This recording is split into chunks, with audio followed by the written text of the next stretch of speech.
Power does not collapse under attack from enemies. It corrodes from the weight of trust. In this world, to trust is not a gift, a gamble where the powerful almost always lose. And tonight, I will show you why the hand you extend in faith becomes the very chain that binds you. History whispers a cruel truth. Those who rule cannot afford the luxury of trust.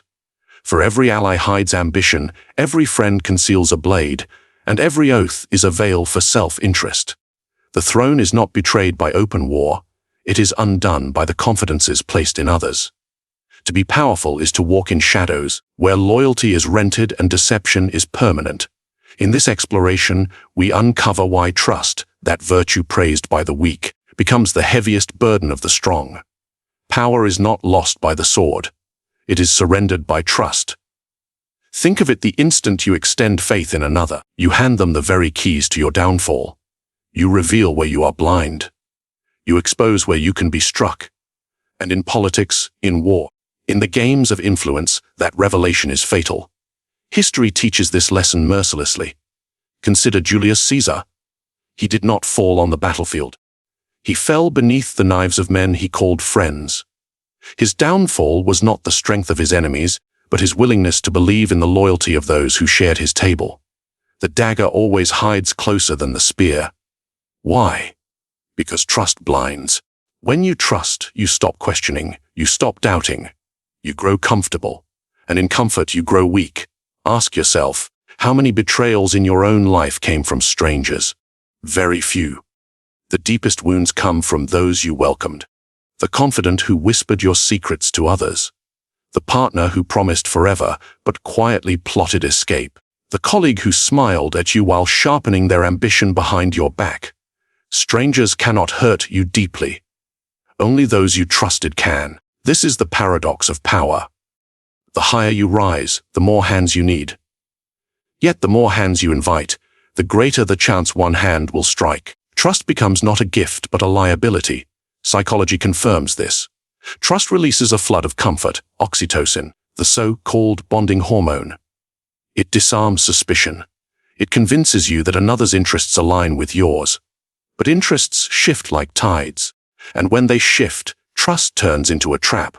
You trusted yesterday's ally, but today their advantage lies in your fall. The skilled manipulator knows this truth well. They exploit it with precision. They earn your trust not to honor it, but to use it as leverage. By presenting themselves as safe, reliable, or loyal, they bypass your defenses.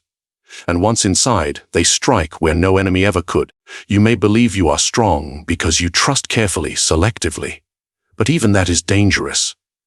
One misplaced trust is enough. Think of kings undone by a single confidant. Think of empires weakened by a trusted advisor whispering poison into the ear of the ruler. The enemy outside the walls is not the true threat. It is the gatekeeper who opens the door from within. So what is the lesson? It is not to eliminate all alliances. No ruler survives alone. It is to never confuse alliance with loyalty, nor trust with safety. To grant trust is to gamble, and the stakes are your power, your security, your very survival. This is why suspicion is the armor of the powerful. Better to doubt too much than to trust too easily. Better to test loyalties endlessly than to be deceived once. Those who cry for trust, who demand it loudly, often do so because they plan to exploit it. Why else would they beg for a weapon to be placed in their hand? Think of the chessboard. The pawn that moves closest is often the most dangerous. The enemy you ignore because you trust their weakness becomes the one who reaches your king. Trust blinds you to the pawn's slow, steady advance. Even in ordinary life, the same truth applies. In business, trust can be fatal. The partner you trusted with the finances runs off with the profits. The colleague you trusted to keep your secrets uses them as leverage. The friend you trusted with your time slowly drains it for their own advantage. Each time, the burden is the same: your misplaced faith. Trust is not strength, it is surrender. And surrender has no place in the mind of the powerful. So what must you do? You must wield suspicion as your constant companion. Question motives. Scrutinize behavior. Assume every loyalty is temporary, every alliance conditional, every promise a mask. If you are proven wrong and someone truly is loyal, you lose nothing. But if you are proven right, you gain everything. Your safety, your throne, your survival. Trust is the weakness of rulers. Distrust is their weapon. Remember Caesar's fate.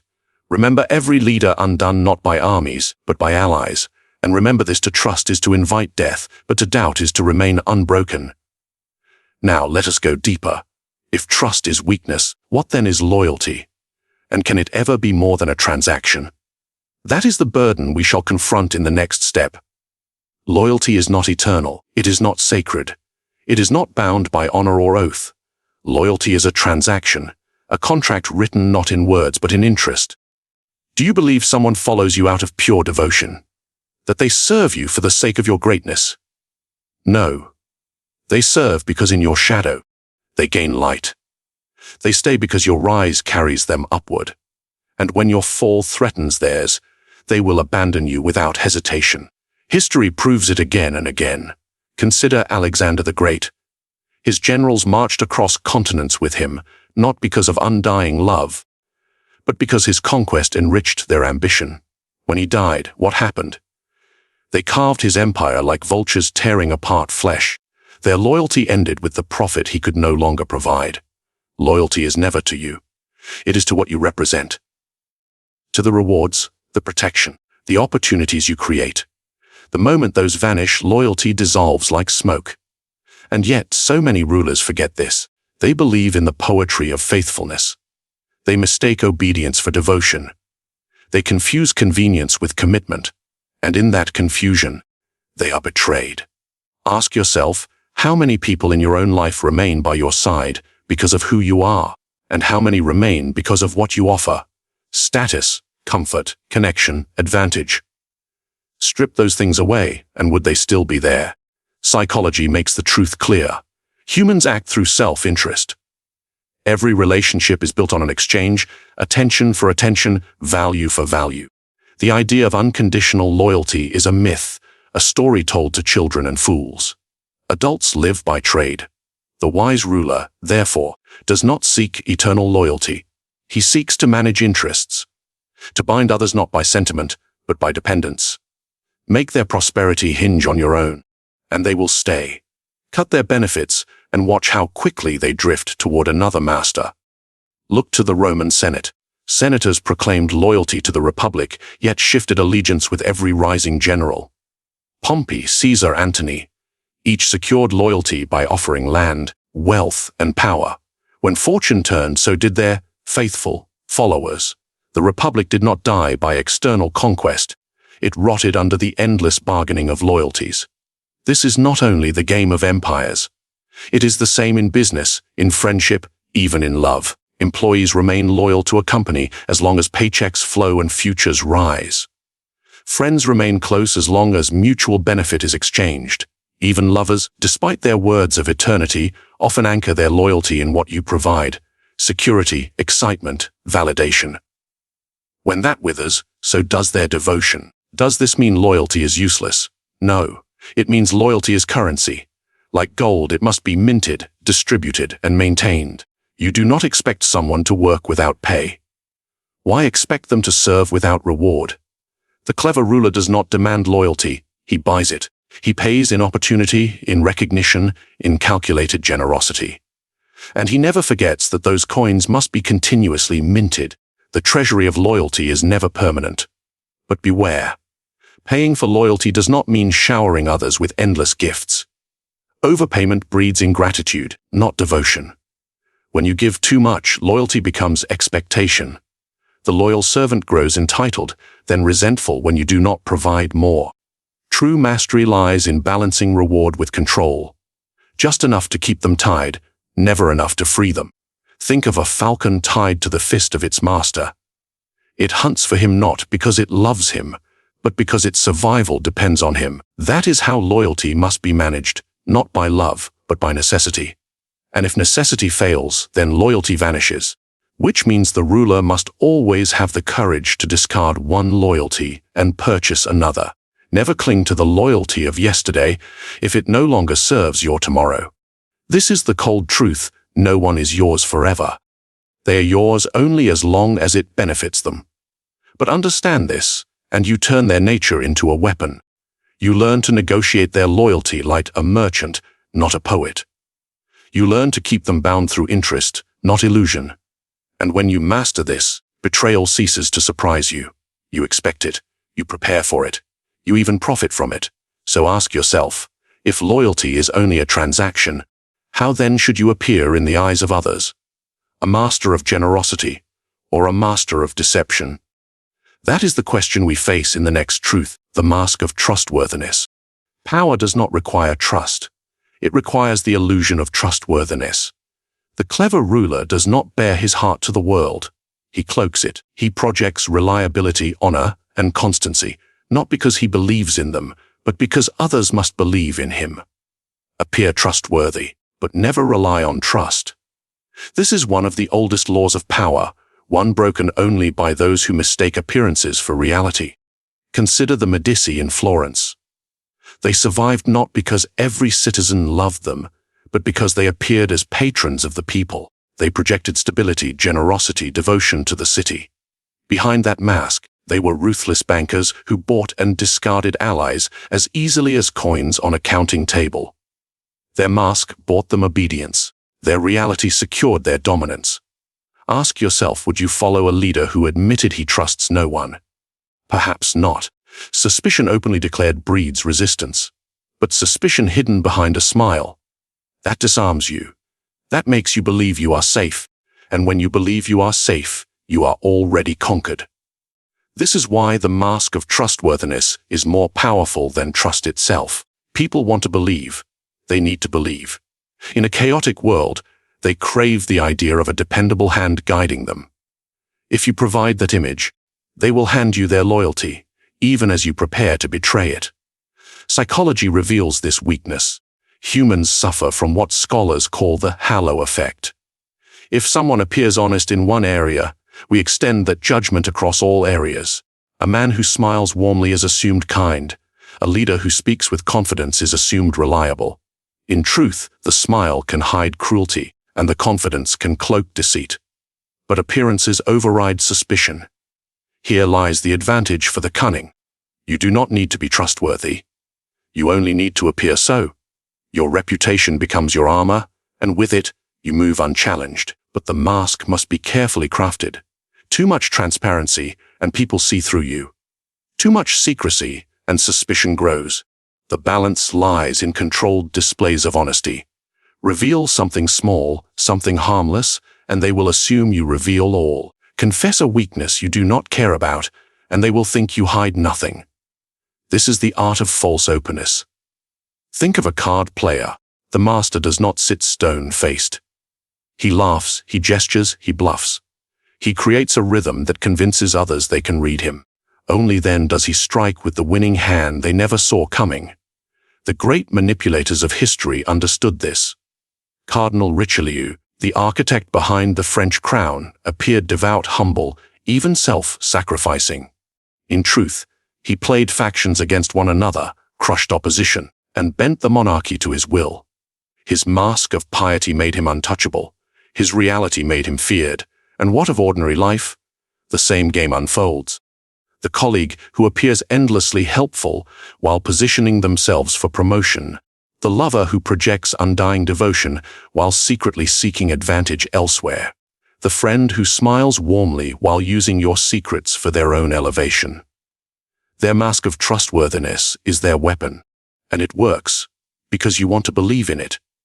Do you see the pattern? Power belongs not to the truly trustworthy, but to those who understand that trust is perception. To wield it, you must cultivate the mask. Guard your inner suspicions, but radiate outer confidence. Hold your doubts close, but display sincerity. Give others the comfort of faith, while never giving them the reality of it.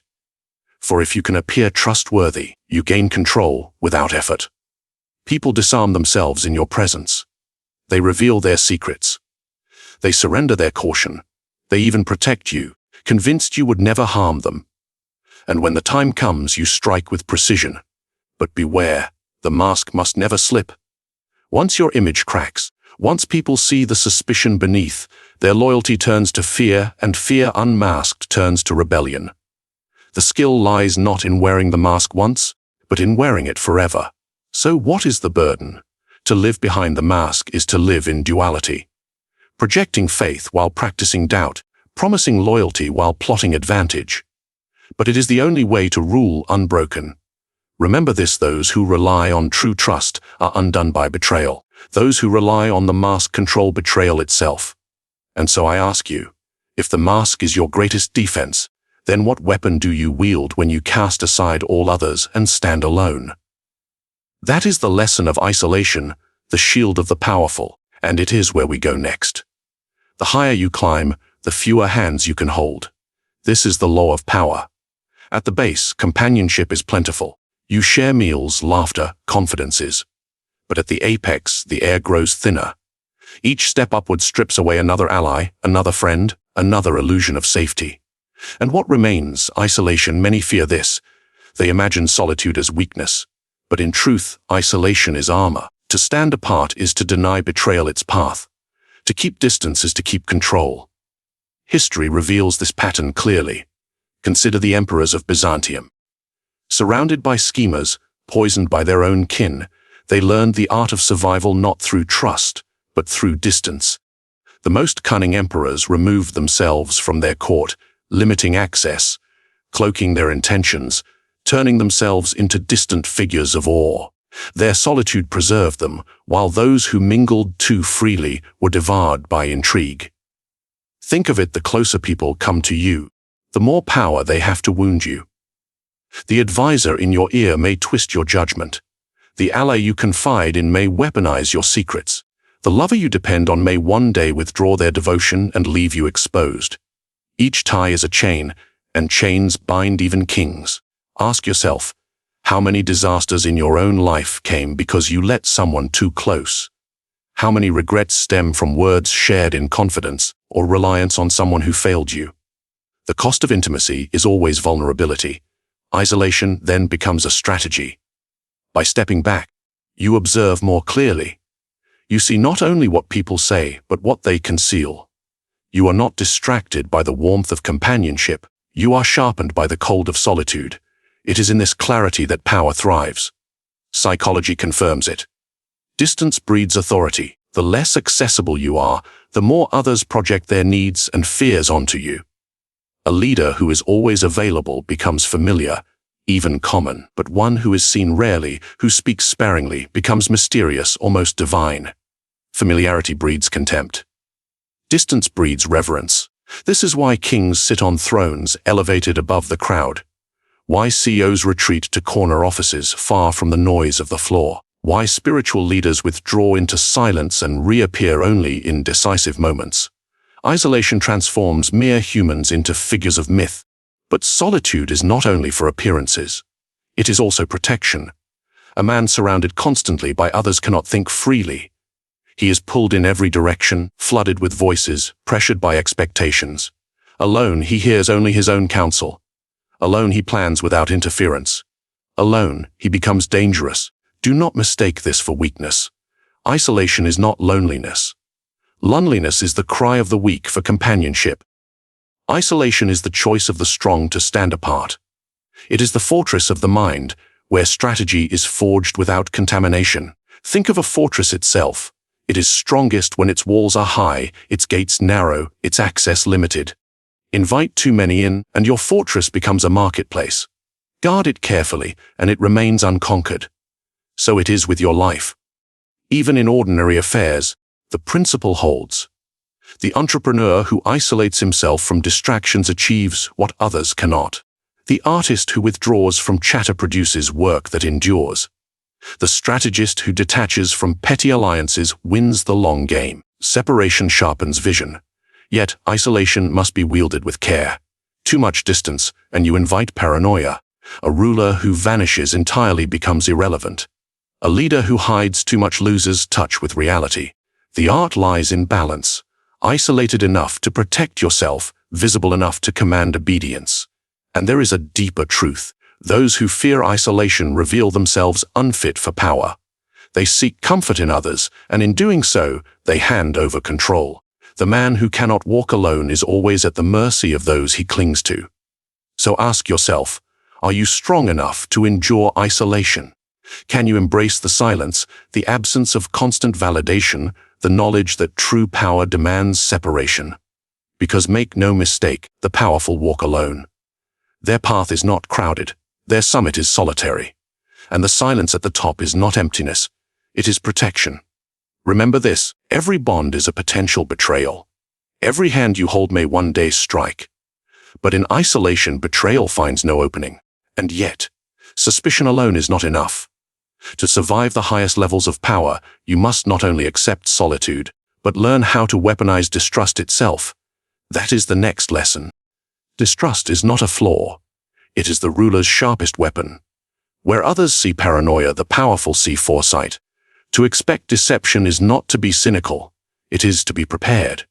And preparation is the difference between survival and ruin. Think of the rulers who trusted too much. Caesar undone by his Senate, Louis XV destroyed by a people he believed too docile to rise. Nicholas T, blind to the revolution stirring beneath his feet. Each placed faith in loyalty, tradition, or obedience. Each lost everything. Their mistake was not weakness of strength. It was weakness of suspicion. Now think of those who ruled through distrust. Ivan the Terrible employed his oprichniki, men who spied on nobles and executed traitors before they could strike. Stalin, centuries later, trusted no one, purging allies the moment they grew too ambitious.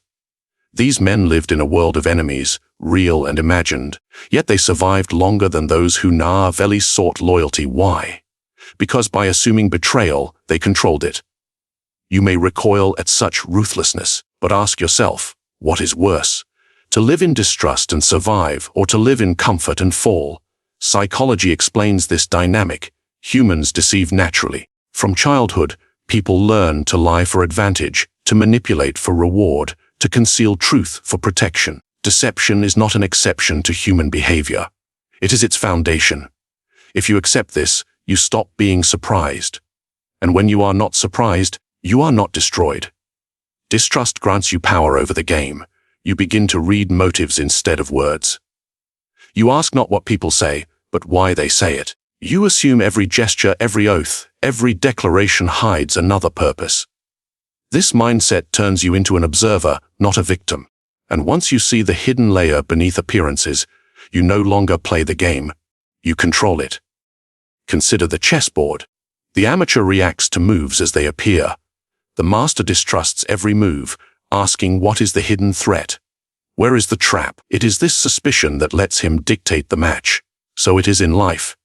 Distrust is not reaction, it is anticipation. But distrust must not become paralysis. To suspect everyone yet act on nothing is weakness. The true art lies in transforming suspicion into control. Let your enemies think you believe them. Smile at them, embrace them, reward them. All the while, you record their ambitions, measure their limits, and prepare their downfall. This is how empires are maintained. The Ottoman sultans kept their viziers under watch, rewarding them with honors while quietly ensuring their loyalty through spies and tests. The wisest rulers never assumed loyalty. They created systems where betrayal was expected, then used it to eliminate the unworthy. Even in ordinary life, this applies. The manager who distrusts his team's flattery does not become bitter. He becomes shrewd. He divides responsibilities, cross-checks loyalties, ensures no single person holds too much power. The lover who distrusts sweet promises does not collapse into jealousy. He tests devotion, sets boundaries, and ensures he is never fully dependent. The individual who lives with suspicion never loses everything, because he never gives everything away. And here lies the cruel truth: people respect those who distrust them. They may fear you, resent you, whisper against you, but they also recognize that you cannot be fooled. They know you are dangerous.